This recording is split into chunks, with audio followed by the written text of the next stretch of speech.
आपको अपनी जिंदगी में जब कभी भी छोटी से छोटी या बड़ी से बड़ी कोई भी परेशानी आ जाए तो भगवत गीता के ये 30 उपदेश उस वक्त पे आपको बहुत काम आएंगे।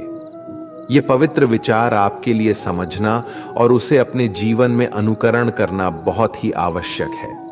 और ये 30 उपदेश 30वें से शुरू होकर पहले उपदेश पे समाप्त होगी। इसलिए वीडियो को आखिर तक पूरा ध्यान से सुने ताकि आपके भी जीवन में कल्याण हो सके। गीता का 30वां उपदेश है अश्वमेव भुक्तव्यम कृतम कर्म शुभाशुभम। इसका मतलब है कि आपने कोई भी कर्म किया हो उसका फल आपको जरूर भोगना पड़ेगा। अगर आपने अच्छे कर्म किए हैं तो वो जाने अनजाने में किसी मुश्किल वक्त पे आपको वो अच्छे कर्म उस मुश्किल वक्त से बचा ही लेंगे। अगर आपने गलत कर्म किए हैं, पाप किया है, तो उसकी सजा भी आपको जरूर मिलेगी। तो इंसान कितना ही छुप कर कर्म करे, चाहे वो कितना ही चालाकी से कर्म करे, लेकिन कहते हैं ना, उस परमात्मा के ईश्वर के चारों तरफ कैमरे लगे हुए हैं। हमारे एक एक कर्म पर वो प्रकृति, वो परमात्मा अपनी दृष्टि बनाए रखते हैं। हमारे एक एक कदम का हिसाब होता है। इसे हम एक कहानी से समझाते हैं। एक गांव में 2 मित्र रहते थे। उन दोनों ने विचार किया, इस गांव में हम धन नहीं कमा पा रहे हैं। वो दोनों धन कमाने के लिए शहर चले गए। कुछ वर्ष वहां रहकर उन्होंने काफी धन कमाया। फिर सोचा कि अब हम अपने घर वापस चलते हैं, और हमने अच्छा खासा धन कमा लिया है। उस समय पे यातायात की इतनी सुविधाएं नहीं होती थीं। वो अपने बैलों पर ही यात्रा कर रहे थे। चलते चलते मार्ग में रात हो गए तो उन्होंने विचार किया कि आज रात हम यहीं विश्राम करते हैं। एक मित्र ने कहा कि मैं यहां पर रहकर धन की रक्षा करता हूं, तुम बाजार जाकर भोजन की व्यवस्था कर लो। जब वो मित्र बाजार गया तो उसके मन में पाप आ गया। उसने सोचा कि इतना पैसा हमने कमा लिया है, अगर मैं इसको यही जंगल में मार दूं तो सारा पैसा मेरा हो जाएगा, नहीं तो मुझे इसका आधा धन इसको देना पड़ेगा। मन में ये खोट आने पर उसने अपने मित्र के खाने में जहर मिला दिया, और जब वो खाना लेकर के अपने मित्र के पास गया, उसका मित्र वो जहर वाला खाना खाकर वहीं पर उसकी मृत्यु हो गई। वो व्यक्ति सारा धन लेकर के अपने घर वापस आ गया। फिर उसके घर में पुत्र ने जन्म लिया। जब उसका बेटा पैदा हुआ तो वो बहुत ही बीमार रहता था। उसने अपने जीवन में जो कुछ भी धन कमाया था उसका वो सारा धन अपने बेटे के इलाज में ही खत्म हो गया। बेटा बड़ा होता गया और इसका धन नष्ट होता गया। जब उसका बेटा थोड़ा और बड़ा हो गया तो उसके पिता ने पूछा कि बेटा, तू इतना बीमार क्यों रहता है? तू ठीक क्यों नहीं होता? मैंने अपनी जिंदगी का सब कुछ तुझ पर लगा दिया है, फिर भी तेरी तबीयत ठीक नहीं रहती। तो उसके बेटे ने बोला, कौन सा बेटा और कौन सा पिता? मैं तो तेरा वही मित्र हूं जिसको तूने जंगल में जहर देकर मार दिया था। मैंने अपना वही हिसाब पूरा करने के लिए तेरे पुत्र के रूप में तेरे ही घर में आया हूं। अब मेरा तेरा हिसाब बराबर। अब मेरा जीवन यहीं समाप्त होता है। तो गीता का उपदेश हमें यही सिखाता है।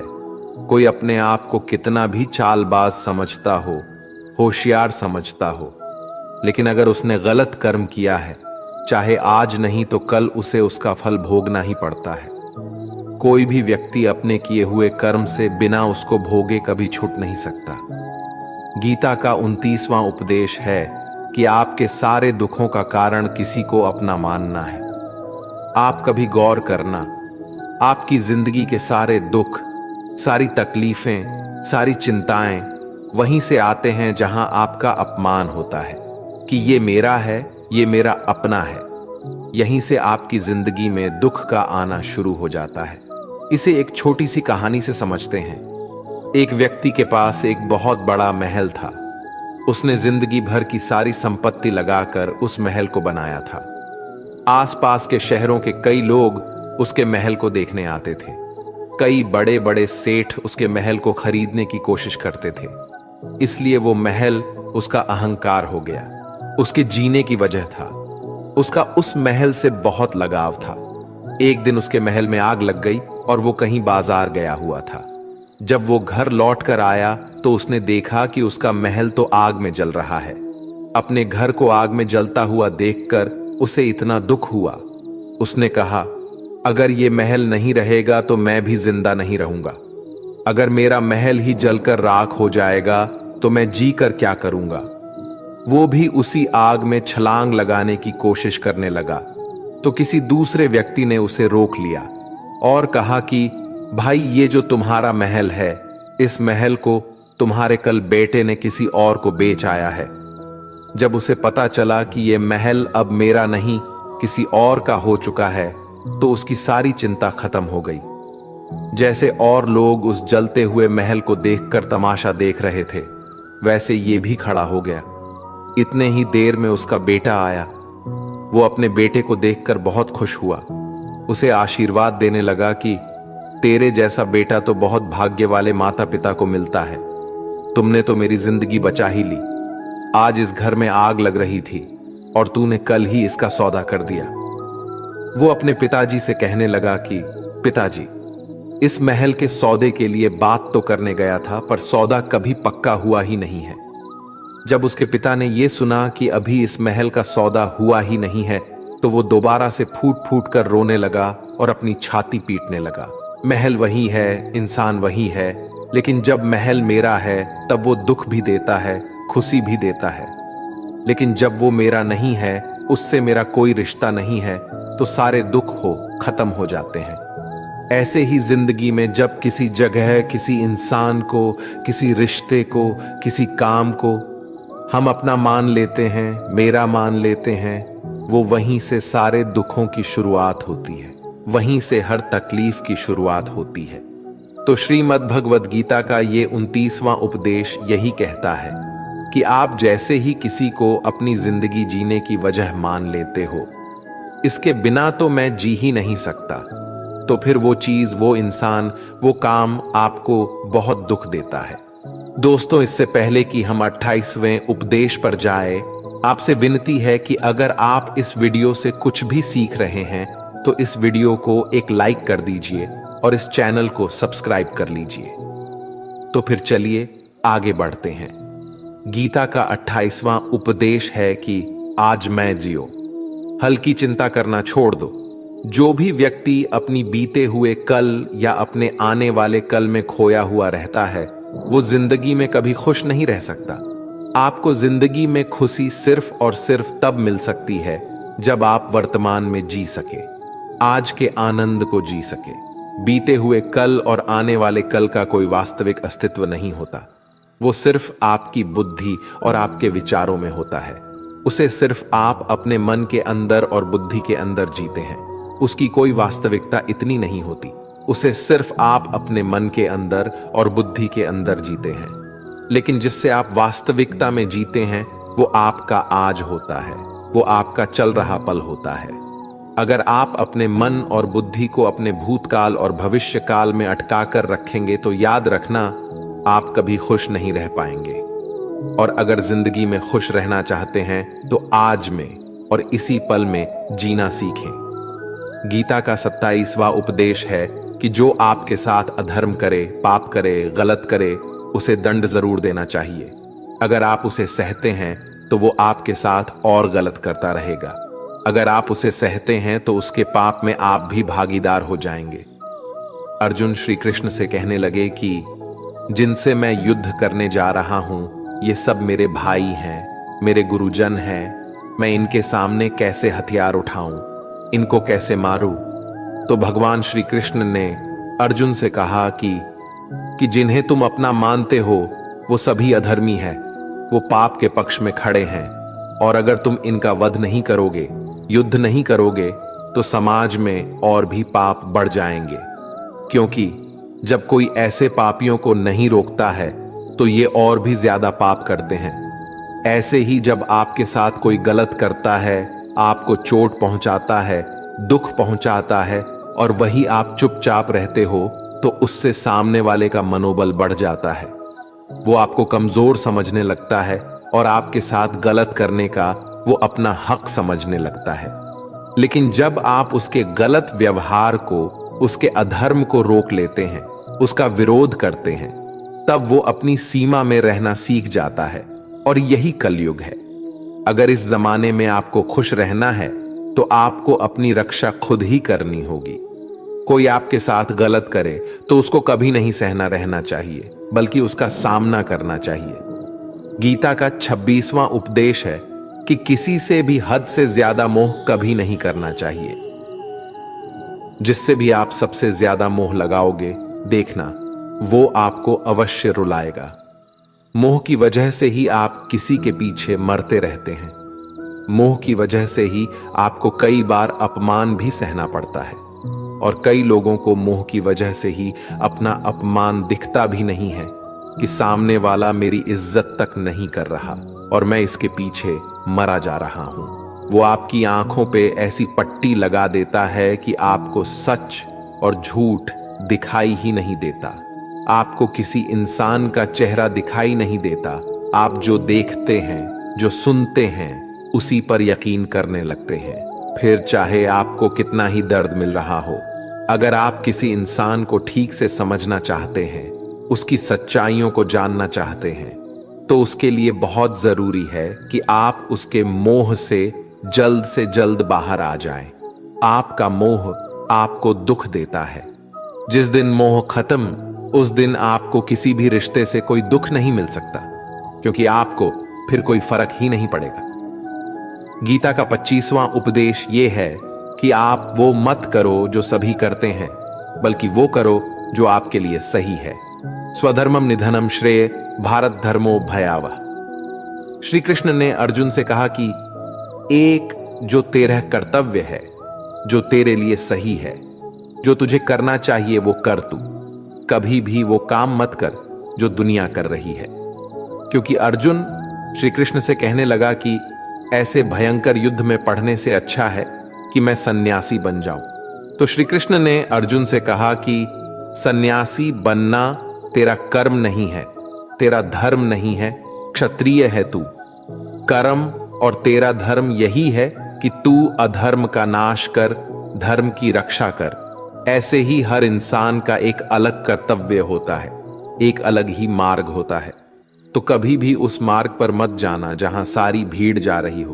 कभी भी वो काम मत करो जो दुनिया करती है, कि आजकल का ये ट्रेंड हो गया है, ये फैशन हो गया है, सब करते हैं इसलिए हम भी कर रहे हैं। सारी भीड़ यही काम कर रही है इसलिए हम भी कर रहे हैं। अगर आप वो करोगे जो भीड़ कर रही है तो आप भी उसी भीड़ में कहीं खो जाओगे। लेकिन वही अगर आप वो करोगे जो आपके लिए सही है, जो आपकी प्रतिभा है, तो दुनिया की सारी भीड़ में भी आप सबसे अलग नजर आओगे। गीता का 24वां उपदेश है कि जिंदगी में धोखा अपने ही देते हैं, क्योंकि उनको आपकी कमजोरियों का पता होता है। बाहर वाला आपको धोखा नहीं दे सकता, क्योंकि उसको आपके बारे में पता ही नहीं है कि आपको चोट कहां पहुंचानी है। लेकिन जो आपका अपना है, आपका खास है, उसे बहुत गहराइयों से पता होता है कि इसकी कमजोरी क्या है। ऐसा क्या करें जिससे इसको दर्द पहुंचाया जा सके, जिससे इसको हम नीचा दिखा सकते हैं, इसको चोट पहुंचा सकते हैं। ये कलयुग है, इसमें बाहर वालों से नहीं, जो हमारे अपने हैं ना, उनसे ही सावधान रहना होता है। महाभारत का युद्ध दो अलग अलग राज्यों में नहीं हुआ था, बल्कि एक ही परिवार के भाइयों में हुआ था। सभी आपस में एक ही वंश के लोग थे। कितनी बार दुर्योधन ने जहर देकर भीम को मारना चाहा। न जाने कितनी बार दुर्योधन ने पांडवों को जान से मारने की कोशिश की। वो उसका कोई पराया नहीं था, बल्कि उसका भाई था। सारी लड़ाइयां घर के अंदर ही होती हैं, बाहर कौन लड़ेगा? हमसे घर में ही सारे झगड़े होते हैं। तो आपको चोट सिर्फ वही लोग पहुंचा सकते हैं जो आपके अपने हैं। आपको धोखा सिर्फ वही लोग दे सकते हैं जो आपके अपने हैं। गीता का 23वां उपदेश है, जो इंसान अपनी रक्षा खुद नहीं कर सकता, उसकी रक्षा भगवान भी नहीं कर सकते। श्री कृष्ण अर्जुन से कहते हैं कि तस्मात् सर्वेषु कालेषु माम नुस्मर युध्य च, यानी कि हे अर्जुन, तू हर काल में मेरा स्मरण करते रहना और युद्ध भी करते रहना। तो अर्जुन ने श्री कृष्ण से पूछा कि ये युद्ध तो कुछ ही दिनों में समाप्त हो जाएगा, लेकिन आप कह रहे हैं कि तू हमेशा मेरा स्मरण करते रहना और युद्ध करते रहना। हमेशा युद्ध करने का क्या मतलब है? तो श्री कृष्ण ने अर्जुन से कहा कि ये जिंदगी ही रणभूमि है। इस जीवन में सुख दुख आते ही रहेंगे और तुझे उनका डट के मुकाबला करना है। श्री कृष्ण ने यह नहीं कहा कि तू चुप करके बैठ जाना और मैं लड़ाई करूंगा। बहुत गहराई है गीता के ज्ञान में। हमारे जीवन की डोर भी संभाल के ईश्वर बैठे हुए हैं, लेकिन युद्ध हमें ही करना है। ईश्वर को याद करना है कि हे ईश्वर, मुझे शक्ति देना, मुझे समझ देना, मुझे बुद्धि देना, ताकि मैं अपनी जिंदगी की सारी लड़ाइयां जीत सकूं, मैं जिंदगी में सही मार्ग पर चल सकूं। लेकिन आपको अपनी लड़ाई खुद ही लड़नी पड़ती है। जो लोग ये कहते हैं कि हम कुछ नहीं करेंगे, सभी ईश्वर करेंगे, तो कहते हैं कि आलसी इंसान को देखकर तो भगवान भी घबरा जाता है। ये कुछ नहीं करेगा। भगवान ने बुद्धि दी है, समझ दी है। ईश्वर आपको प्रेरणा देते हैं, शक्ति देते हैं, लेकिन आपको अपनी रक्षा स्वयं ही करनी पड़ेगी। गीता का 22वां उपदेश है कि कोई भी ऐसी गंदी आदत खुद को मत लगने देना जो आपकी जिंदगी को बर्बाद कर दे। कहीं ना कहीं महाभारत का ये युद्ध एक जुआ की आदत की वजह से ही शुरू हुआ था। सारा खेल वहीं से शुरू हुआ था।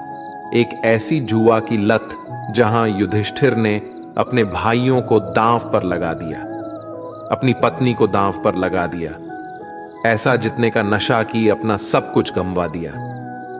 ऐसे ही हम भी अपनी जिंदगी में जब कोई ऐसी गंदी आदत लगा देते हैं, चाहे वो कोई भी हो, चाहे वो नशे की हो, मोबाइल की हो, किसी इंसान की हो, कोई गलत काम करने की हो, कोई भी गलत आदत जो आपको बर्बाद कर सकती है, अगर आप उसको नहीं छोड़ेंगे तो आपका सब कुछ खत्म हो जाएगा। इससे पहले कि आपकी आदत आपको खत्म कर दे, आप अपनी गलत आदतों को खत्म कर दीजिए। गीता का 21वां उपदेश यह है कि आलसी इंसान कभी कुछ हासिल नहीं कर सकता। अधिकतर लोग सिर्फ योजनाएं ही बनाते रहते हैं कि मुझे बड़ा घर चाहिए, मुझे बड़ी गाड़ी चाहिए, मैं दुनिया घूमना चाहता हूं, मुझे ये चाहिए वो चाहिए। ये हर कोई सोच लेता है, लेकिन उस पर मेहनत करना, अपना कर्म करना वो नहीं करते। क्योंकि चाहना तो बहुत आसान है, लेकिन उसके लिए कर्म करते रहना वो बहुत मुश्किल है। हर कोई चाहता है कि मेरा शरीर फिट हो, लेकिन उसके लिए एक्सरसाइज करना वो आपको ही करना होगा। जो इंसान आलसी बन के बैठा रहता है तो उसे ना ही अच्छा शरीर मिलता है और ना ही अच्छा जीवन मिलता है। तो अगर जिंदगी में कुछ पाना चाहते हो तो आलस्य को अपनी जिंदगी से दूर कर देना। आलस्य के चलते ही आपको कुछ मिलने वाला तो नहीं, लेकिन जो आपके पास है ना, वो भी गवा दोगे। गीता का 20वां उपदेश ये है कि जिंदगी में अगर खुशी चाहते हो तो मन की गुलामी को त्याग कर दो। कई लोग कहते हैं कि हम करना तो बहुत कुछ चाहते हैं, लेकिन कुछ कर ही नहीं पाते। पता भी सब कुछ है कि क्या करने से हमारी जिंदगी बेहतर हो सकती है, क्या चीज है जो हमको नुकसान पहुंचा रही है, लेकिन फिर भी कुछ कर नहीं पाते। समझते सब कुछ है, लेकिन समझकर भी, चाहकर भी कुछ कर ही नहीं पाते। वो इसलिए होता है क्योंकि आप अपने मन के गुलाम बन चुके हो। लोग तो अपनी जीभ का भी स्वाद तक नहीं छोड़ पाते। फिर कहते हैं कि हम पतले नहीं हो पाते, फिट नहीं हो पाते, सक्सेस नहीं मिल रही है, क्योंकि जो आपको करना चाहिए आप वो करते ही नहीं हैं। आपका मन सब कुछ समझकर भी आपको वो करने ही नहीं देता। इसलिए जिंदगी में अगर आगे बढ़ना है तो अपने मन के अनुसार चलना छोड़ दो। जो आपके लिए सही है वो ही आपको करना चाहिए। गीता का 19वां उपदेश यह है कि जो आपका है वो आपको मिल के ही रहेगा, और जो नहीं मिला है उसके लिए रोना छोड़ दो। आप जिसके लिए जितना रोगे वो चीज आपसे उतना ही दूर चली जाएगी, और जो चीज आपकी सच में है वो कहीं ना कहीं से आपके पास जरूर पहुंच जाएगी। इसलिए जो आपको जिंदगी में हासिल नहीं हो रहा है, हासिल नहीं हुआ है, उसका पछतावा करना, उसके लिए रोना आपको बिल्कुल बंद कर देना चाहिए। गीता का 18 उपदेश ये है, आप संसार में जितना प्रेम लगाओगे उतना ही जीवन में दुख और पीड़ा का अनुभव करोगे। गीता का 17वां उपदेश यह है कि जिस इंसान को बात बात पर क्रोध आता है, सुख और शांति उसके जीवन में कभी नहीं आ सकते, क्योंकि जो इंसान बहुत ज्यादा क्रोधी होता है उसके सारे मित्र उसे छोड़कर चले जाते हैं। वो अपने मन में भी दर्द में ही जीता रहता है, तकलीफों में जीता है। ज्यादा गुस्सा करके या ज्यादा क्रोध करके जो भी आपके पास है ना, वो आप उसे खो दोगे, और ऐसे इंसान को शांति कभी नहीं मिलने वाली है। इसलिए अपनी जिंदगी में शांति अगर चाहते हो तो बात बात पर गुस्सा करना छोड़ देना चाहिए। गीता का 16वां उपदेश है कि चाहे आप किसी की मदद करें या ना करें, लेकिन जानबूझकर कभी किसी का दिल नहीं दुखाना चाहिए, क्योंकि जब आपकी वजह से किसी का दिल दुखता है ना, तो याद रखना आपको भी वही दर्द एक दिन जरूर मिलेगा। लेकिन जब आप किसी का दिल दुखाते हैं तो आपको भले पता ना चलता हो, लेकिन जब कोई भी आपका दिल दुखाता है तब आपको समझ में आ जाता है कि दिल पर चोट लगने की वजह से कितना दर्द होता है। इसलिए चाहे आप किसी की मदद करो या ना करो, लेकिन किसी का दिल कभी भी नहीं दिखाना चाहिए। गीता का 15वां उपदेश यह है कि जो मुश्किल वक्त में, जो दुख के समय में आपका साथ दे, सिर्फ वही आपका अपना है। बाकी सब अपनेपन का नाटक करने वाले बहुत लोग होते हैं, बड़ी बड़ी बातें करने वाले बहुत लोग होते हैं कि हम आपसे बहुत प्रेम करते हैं, कोई भी दुख हो, कोई भी तकलीफ हो, हमें याद कर लेना। लोग दुख उठाने की बात करते हैं, लोग आने जाने की बात करते हैं, हाथ मिलाना तो ठीक से नहीं जानते और दिल मिलाने की बात करते हैं। जब सच में आपकी जिंदगी में तकलीफ आएगी ना, तब आपको समझ में आ जाएगा कि आपका साथ देने के लिए कौन खड़ा है और कौन भाग गया, क्योंकि उस समय पे सारे लोग भाग जाते हैं, क्योंकि लोगों को पता होता है कि ये व्यक्ति हमारे पास आया तो हमसे मदद ही मांगेगा और वो हमें कुछ दे नहीं पाएगा।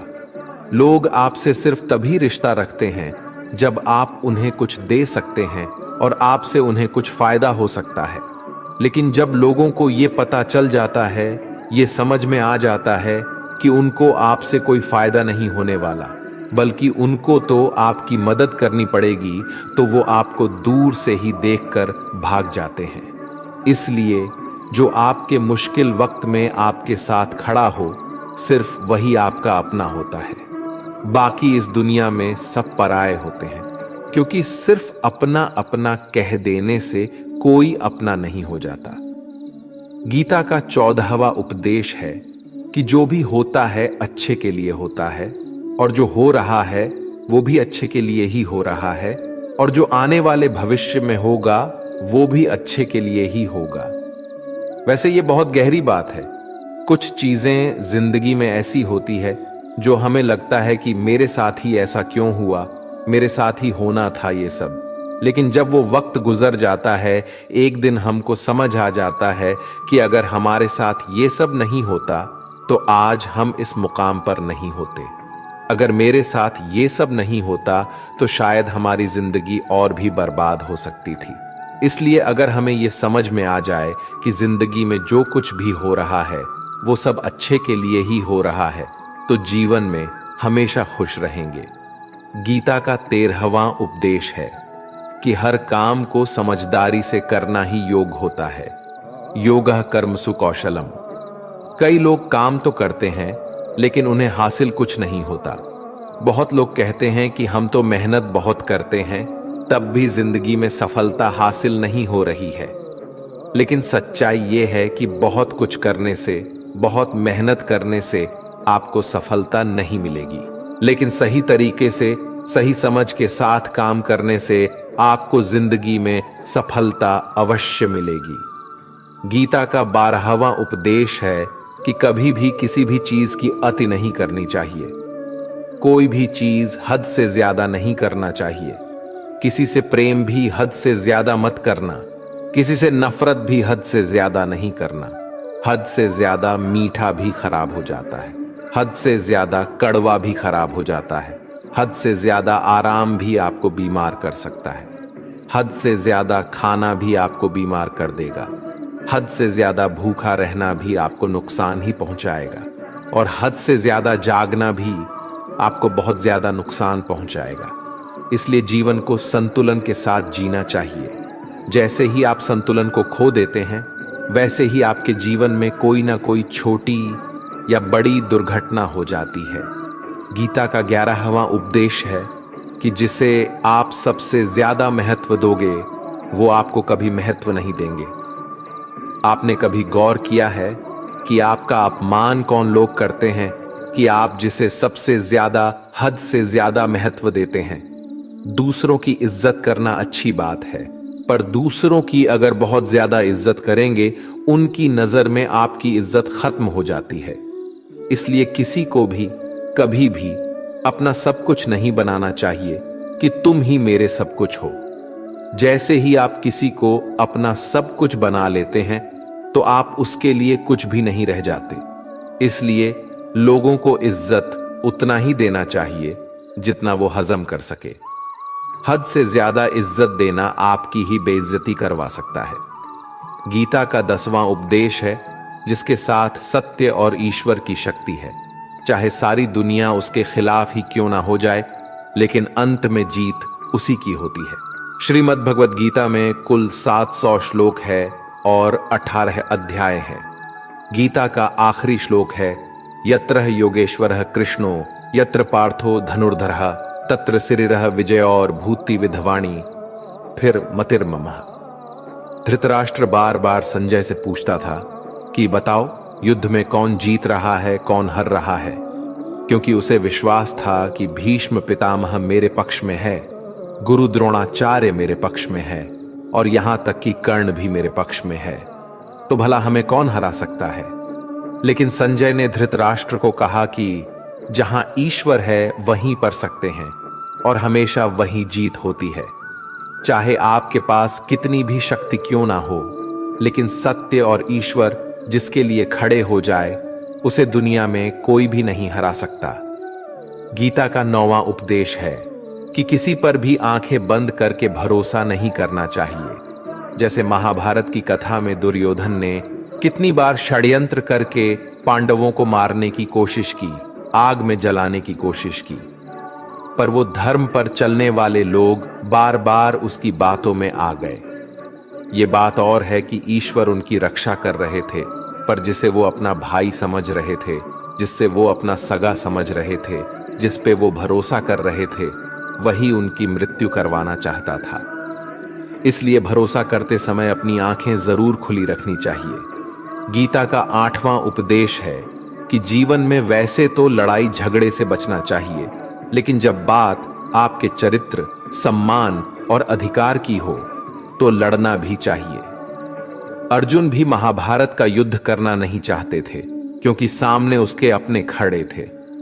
लेकिन श्री कृष्ण ने उन्हें उपदेश दिया कि यहां पर बात लड़ाई की नहीं है, तेरे सम्मान की है, तेरे चरित्र की है, तेरे अधिकार की है। जो द्रौपदी के साथ कौरवों ने भरी सभा में अपमान किया, उसे नग्न करने की कोशिश की, इतना बड़ा अधर्म किया, वो तुम्हें कभी नहीं सहना चाहिए।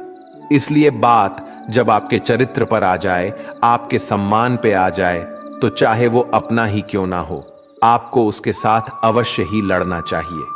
गीता का 7वां उपदेश है कि चाहे कितना भी बुरा वक्त आ जाए, लेकिन जो इंसान जिंदगी में कभी हिम्मत नहीं हारता, वो सब कुछ हासिल कर सकता है। जब पांडव लोग जुए में सब कुछ हार गए, उनको 12 साल के लिए वनवास मिला और 1 साल के लिए अज्ञातवास। वो भिक्षा मांग के अपनी जिंदगी को पालते थे, भयानक जानवरों के बीच जंगलों में भटकते रहते थे। लेकिन इतना मुश्किल वक्त झेलने के बाद भी आखिर में विजय उन्हीं की हुई, क्योंकि उन्होंने अपने अंदर कभी हिम्मत नहीं खोई। ऐसे ही आपकी जिंदगी में कितना ही मुश्किल वक्त क्यों ना आ जाए, लेकिन आपके अंदर अगर हिम्मत है तो जीत आपकी अवश्य होगी। गीता का 6ठा उपदेश है कि जो किसी और का है, उस पर कभी अधिकार अपना नहीं जमाना चाहिए, कभी कब्जा नहीं करना चाहिए। जब शकुनी ने षड्यंत्र करके पांडवों को हस्तिनापुर से अलग करवा दिया, एक राज्य दे दिया जहां की भूमि भी बंजर थी, जहां और कुछ नहीं हो सकता था, लेकिन पांडवों ने उस शहर को इतना सुंदर बना दिया, इतना वैभवशाली बना दिया कि हस्तिनापुर भी उसके आगे फीका लगने लगा। और उसके वैभव को और सुख को देखकर दुर्योधन अंदर ही अंदर जलता था, और इसलिए उसने कई षड्यंत्र करके उनका वो खांडव प्रस्थ भी उनसे छीन लिया। जो चीज उनकी नहीं थी उस पर भी कब्जा किया। तो उसका आखिर में परिणाम यही हुआ कि जो चीज उनके पास थी वो भी उसके पास नहीं रही, उसे गंवाना पड़ गया। इसीलिए जो आपका नहीं है कभी उस पर अधिकार नहीं जमाना चाहिए।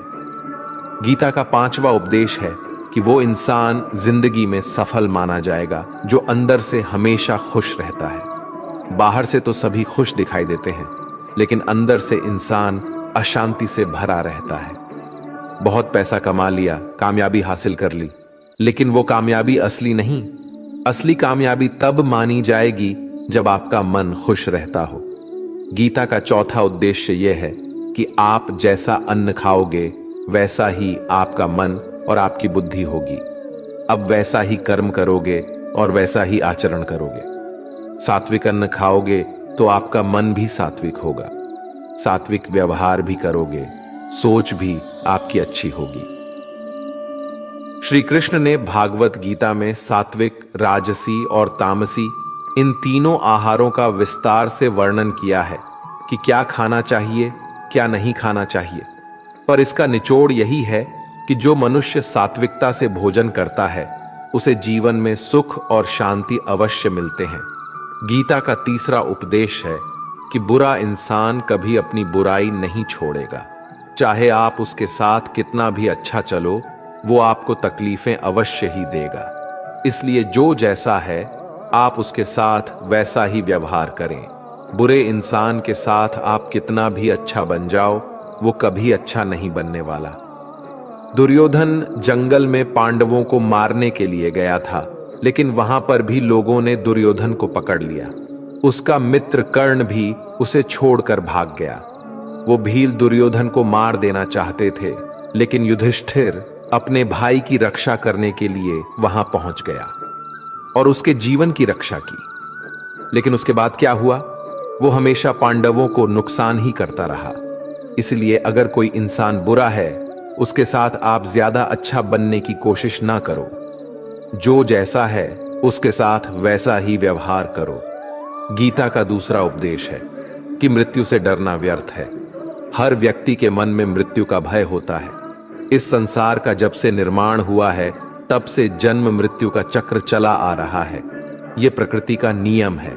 इस सत्य को स्वीकार करके भय मुक्त होकर आज में जीना चाहिए। किसी को भी आने वाले पल के बारे में कुछ नहीं पता होता, लेकिन इस संशय में भयभीत रहने से जीवन नहीं दिया जा सकता। गीता का पहला उपदेश है कि जो इंसान अपने कर्मों को समय पर खत्म नहीं करता, समय की कद्र नहीं करता, उसकी जिंदगी का सारा समय व्यर्थ ही समाप्त हो जाता है, क्योंकि समय ही आपका जीवन है। अगर आप अपने समय को व्यर्थ में नष्ट करते रहेंगे और उसे गवाह देंगे तो आपको जीवन में कुछ भी हासिल नहीं होगा। अगर कुछ जिंदगी में पाना चाहते हैं तो समय की कदर अवश्य करना सीखो। जो भी व्यक्ति गीता के इन 30 उपदेशों को रोज सुनेगा, समझेगा, तो जिंदगी की कितनी भी मुश्किल से मुश्किल घड़ी क्यों ना आ जाए, उसे ऐसे मुश्किल वक्त में भी रास्ता अवश्य मिलेगा। दोस्तों, अगर आपने इस वीडियो से कुछ भी सीखा हो तो इस वीडियो को एक लाइक कर दीजिए और कमेंट में जय श्री राधे कृष्णा अवश्य लिखिए। और इस चैनल पर नए हैं तो चैनल को सब्सक्राइब करके नोटिफिकेशन बेल आइकॉन को ऑल पर सेलेक्ट कर लीजिए। धन्यवाद। जय श्री कृष्णा।